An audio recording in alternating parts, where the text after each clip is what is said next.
ఎందుకంటే 1949లో మనకి ఫ్రీడమ్ వచ్చినా కానీ మనం బ్రిటిషర్స్ వాళ్ళ కాన్స్టిట్యూషన్ ఫాలో అవుతూ వచ్చాం. మనకి ఓన్ కాన్స్టిట్యూషన్ ఉండాలి అన్న ఉద్దేశంతో మన ఓన్ కాన్స్టిట్యూషన్ ని మనం తయారు చేసుకొని మన ఓన్ కాన్స్టిట్యూషన్ ఎగ్జిస్ట్ అయినటువంటి రోజు రిపబ్లిక్ డే. సో ఈ కాన్స్టిట్యూషన్ ని తయారు చేసిన తర్వాత మన ఇండియా రూల్స్ మనకంటూ ఒక కొత్త రూల్స్ అండ్ రెగ్యులేషన్స్ తయారు చేసుకున్నాం. ఆ బుక్ పేరే కాన్స్టిట్యూషనల్ బుక్. ఆ కాన్స్టిట్యూషనల్ బుక్ ని మనం ఫాలో అవుతూ ఉన్నాం. ఈ కాన్స్టిట్యూషనల్ బుక్ లో ఏమి ఇవ్వాలి, ఏమి ఇచ్చారంటే there will be some rights.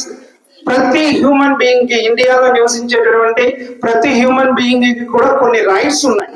అలానే రైట్స్ తో పాటుగా కొన్ని రెస్పాన్సిబిలిటీస్ అనేవి ఉన్నాయి. మనం అందరం గమనించాల్సింది, గుర్తుపెట్టుకోవాల్సింది ఏంటంటే national constitution has given the rights ఎలా అయితే ఇచ్చారో రైట్స్ తో పాటుగా రెస్పాన్సిబిలిటీస్ అనేవి కూడా ఉన్నాయి. అయితే ఇక్కడ ఫ్రీడమ్ ఆఫ్ స్పీచ్ అంటే మనం మాట్లాడడానికి స్వేచ్ఛ, మనం నివసించడానికి స్వేచ్ఛ, మనం స్వేచ్ఛగా ఉండడం కోసమే మనకి ఫ్రీడమ్ వచ్చింది అని చెప్పేసి మనం చూస్తూ ఉన్నాం. ఈ 77 years నుంచి చూస్తూ ఉన్నాం. అయితే ఈ మధ్య కాలంలో మనం మీడియాలో చూసినట్లయితే 14 years ఓల్డ్ బాయ్ అశ్వమిత్ గురించి చాలా క్లియర్ గా జరుగుతూ ఉంది. అశ్వమిత్ ఇస్ 14 years ఓల్డ్ బాయ్. అతను ఎందుకు పాపులర్ అయ్యారు? అసలు అబ్బాయి పేరు తెలుసా మీకు? 14 years ఓల్డ్ బాయ్ అశ్వమిత్ ఎందుకు పాపులర్ అయ్యాడు? అతను ఎందుకు అంత క్రేజ్ వచ్చింది అని. Do you know who is Ashwamit? Can anybody know about Ashwamith? Any of the faculty members? అశ్వమిత్ గురించి ఎంతమందికి తెలుసు? A 14 years old boy. 2000 million views వచ్చినాయి అశ్వమిత్ చేసినటువంటి స్పీచెస్ కి, అశ్వమిత్ చేసిన వాటి ప్రతిదానికి కూడా. ఏంటి అశ్వమిత్ యొక్క గొప్పతనం ఏంటి? ఎందుకు ఒక 14 years ఓల్డ్ బాయ్ అనేవాడు ఇంత పాపులర్ అయ్యాడు? అతను చేసింది ఒకటే. 14 years అంటే మన 10th క్లాస్ చదివేటటువంటి పిల్లల ఏజ్. ఆ పిల్లల ఏజ్ లో ఉన్నటువంటి 14 years old bye he studied the constitution, he studied the national rules and regulations, he studied the responsibilities, అన్నీ నేర్చుకున్నాడు. అతనికి ఉన్న ఒకే ఒక బెస్ట్ హ్యాబిట్ ఏంటి అంటే book reading. Number of books చదివాడు. ఇండియన్ కాన్స్టిట్యూషన్ గురించి చదివాడు, ఇండియన్ రైట్స్ గురించి చదివాడు, హ్యూమన్ వాల్యూస్ గురించి నేర్చుకున్నాడు. నేర్చుకున్న తర్వాత అతను చేసినటువంటి గొప్పతనం ఏంటంటే he is questioning in the media, in the social platform. Social platform లో అతను క్వశ్చన్ చేస్తున్నాడు. ఏమని క్వశ్చన్ చేస్తున్నాడు? అందువల్ల మాత్రమే అతను అంత పాపులర్ అయ్యాడు అశ్వమిత్. ఏంటి అతను క్వశ్చన్ చేస్తుంది? Why the government hospitals are like this? Why the private hospitals are like this? Government hospitals ఇలా ఎందుకు ఉన్నాయి, ప్రైవేట్ హాస్పిటల్స్ అలా ఎందుకు ఉన్నాయి అది క్వశ్చన్ చేశాడు అతను. ఎందుకని మన రోడ్లు ఇలా ఉన్నాయి? ఎందుకని చదువుకున్న వాళ్ళకి అందరికీ కూడా ఎంప్లాయ్మెంట్ మనం ప్రొవైడ్ చేయలేకపోతున్నాం? దేని వల్ల, ఏ రీజన్ వల్ల మనకి ఎంప్లాయ్మెంట్ అనేది రావట్లా? ఏం చదివితే మరి ఎంప్లాయ్మెంట్ వస్తుంది? ఇలాంటి చిన్న చిన్న విషయాల్ని అతను సోషల్ మీడియా ప్లాట్ఫామ్ ద్వారా క్వశ్చన్ చేయడం ప్రారంభించాడు. ఎప్పుడైతే మనం మనకన్నా పెద్దవాళ్ళని క్వశ్చన్ చేస్తామో ఫస్ట్ వాళ్ళ దగ్గర ఆన్సర్ ఉంటే బాగానే ఉంటుంది, కానీ ఆన్సర్ లేకపోతే ఏమైంది? వాళ్ళకి కోపం వస్తుంది. ఏం జరిగింది? మనకన్నా పెద్దవాళ్ళని ఏదైనా మనం ఒక ప్రశ్న అడిగినప్పుడు, ఒక క్వశ్చన్ చేసినప్పుడు ఆ క్వశ్చన్ కి సరైన ఆన్సర్ వాడు చెప్పగలిగితే ఓకే, కానీ వాళ్ళ దగ్గర సరైన ఆన్సర్ లేకపోతే వాళ్ళకి కోపం వస్తుంది. అలానే గవర్నమెంట్ కోపం వచ్చింది ఆ అబ్బాయి మీద.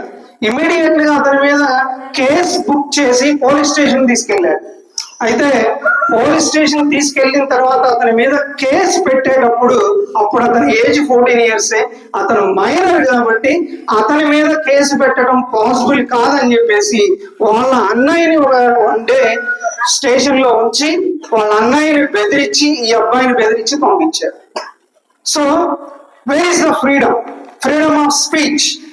మనం ఏదైనా మాట్లాడవచ్చు అంటే ఇష్టం వచ్చినట్టు ఇంకొకరిని క్రిటిసైజ్ చేస్తూ మాట్లాడమంటాం కాదు. ఇక్కడ ఆ అబ్బాయి చేసింది ఏంటి?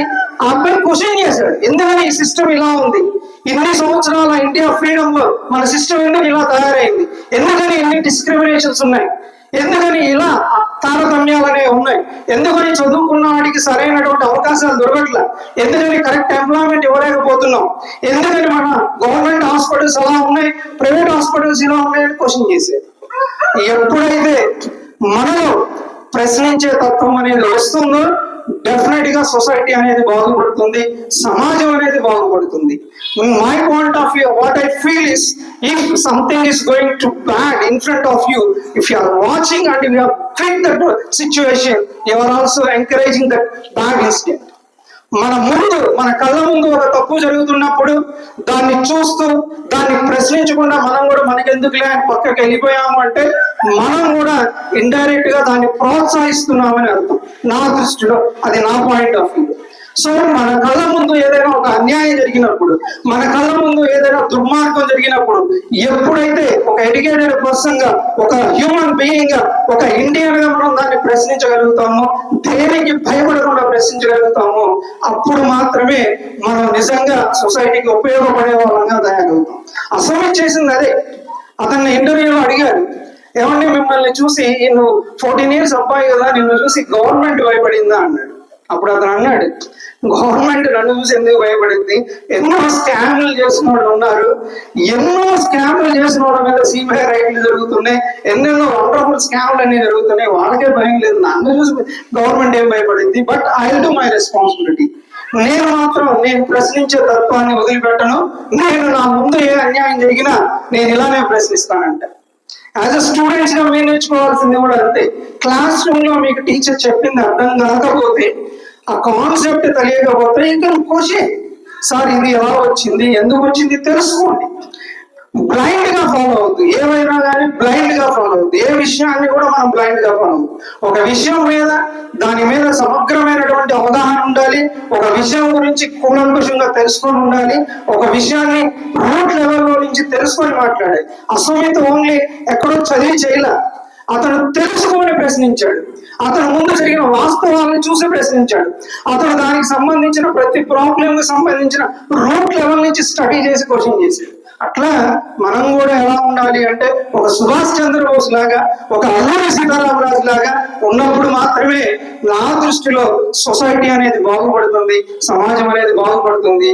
దీని వెనక వాళ్ళు చేసినటువంటి ఫ్రీడమ్ ఫైటర్స్ చేసిన త్యాగాలు, ఫ్రీడమ్ ఫైటర్స్ అర్పించినటువంటి ప్రాణ త్యాగాలకి ఏదైనా సాక్రిఫైసెస్ ఉపయోగం ఉంది అంటే డెఫినెట్ గా మనం కూడా మన సొసైటీని కాపాడుకోవాలి, సొసైటీని మంచిగా ఉంచుకోవాలి. వాళ్ళు చేసినటువంటి సాక్రిఫైసెస్ అన్ని కూడా మనం గుర్తుపెట్టుకొని, వాళ్ళు మనకి ఎంత కష్టపడితే, వాళ్ళు ఎన్ని సాక్రిఫైసెస్ చేస్తే మనం ఈ రోజు అనుభవించినటువంటి ఫ్రీడమ్ వస్తుంది, అది తెలుసుకొని దానికి తగ్గట్లుగా మనం ప్రవర్తించినట్లయితే నిజంగా మనం ఈ సొసైటీని, మన ఇండియన్ కల్చర్ ని నెక్స్ట్ జనరేషన్ కూడా అందించడానికి చాలా అవకాశం ఉంటుంది.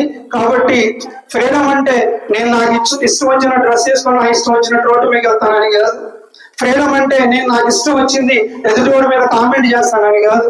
ఫ్రీడమ్ అంటే నేను నా లైఫ్ నా ఇష్టం వచ్చినట్టు బతుకుతానని కాదు. There are some rules and regulations to live in the society, to live in the team, to participate in team activities. అన్నీ ఎప్పుడైతే ఉంటాయో అప్పుడు మాత్రమే we are going to be the good human beings, we are going to give the respect to the sacrifices behind what we are enjoying today, the freedom.